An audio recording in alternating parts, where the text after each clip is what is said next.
What if I told you the fastest growing Christian movement of the 21st century isn't based in Rome, or even in America? What if I told you it's a church once dismissed as a small American sect, but now its members speak over 180 languages, gather across 160 nations, and worship under one name, the Church of Jesus Christ of Latter-day Saints? But here's the twist.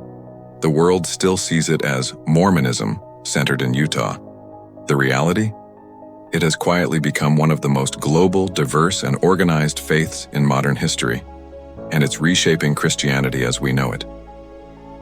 Stay with me, because by the end of this video you'll see why this church may represent the future face of global Christianity. Today we are going to uncover a story that few outside the church truly understand.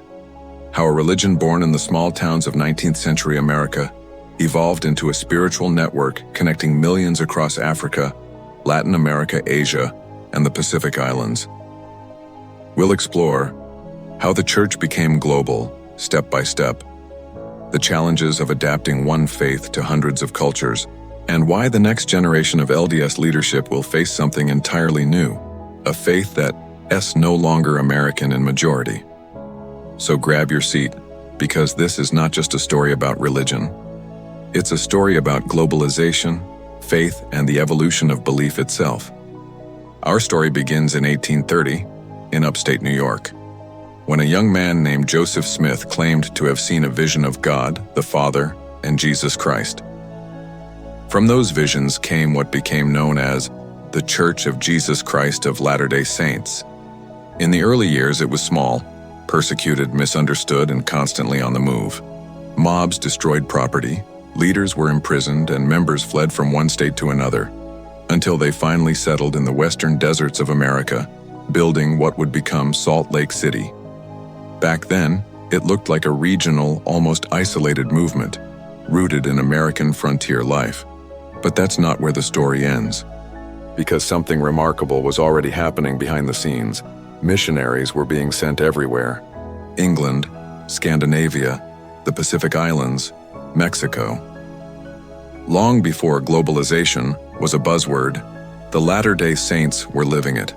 By the early 20th century, the church had begun planting roots outside North America. Temples appeared in Europe. Converts came from Samoa, Tonga, and Mexico. Then came a turning point, the 1978 revelation, when the church officially extended priesthood and temple blessings to all worthy men, regardless of race. That single decision opened doors across Africa and Latin America, leading to explosive growth. In Ghana, Nigeria, and Brazil, new congregations flourished.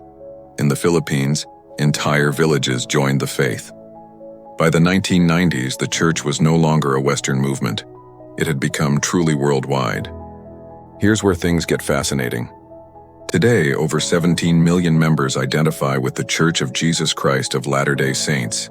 And, get this, more than half of them now live outside the United States. The biggest growth? Brazil, the Philippines, Nigeria, Mexico, Ghana. Places like Kinshasa, Accra, and Lima, massive temples rise, not just as symbols of faith, but of a church learning to speak in new languages, cultures, and rhythms of life. What began as an American restoration movement is now a multilingual, multicultural community, united under the same doctrine yet expressed through countless traditions. Here is the twist. The next president of the church will lead a faith that looks nothing like the one Joseph Smith began. Think about it. A church that once fit inside a single meeting hall now fills stadiums across continents.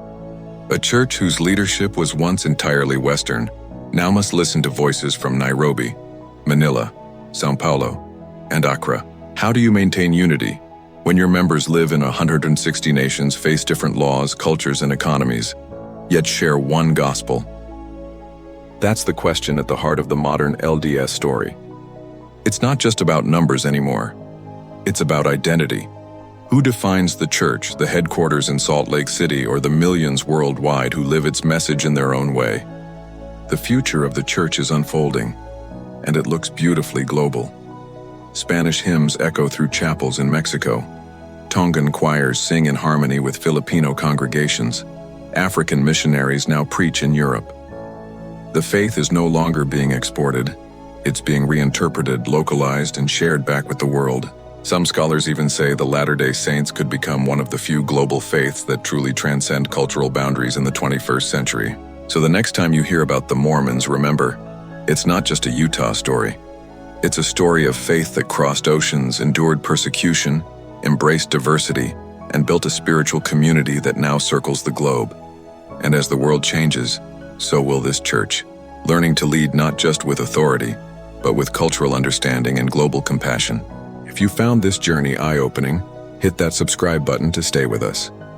On this channel, we uncover the hidden stories behind the world's most influential faiths, the stories most people never hear. Drop a comment below. Did you know the Latter-day Saints were this global? I'd love to hear your thoughts and experiences.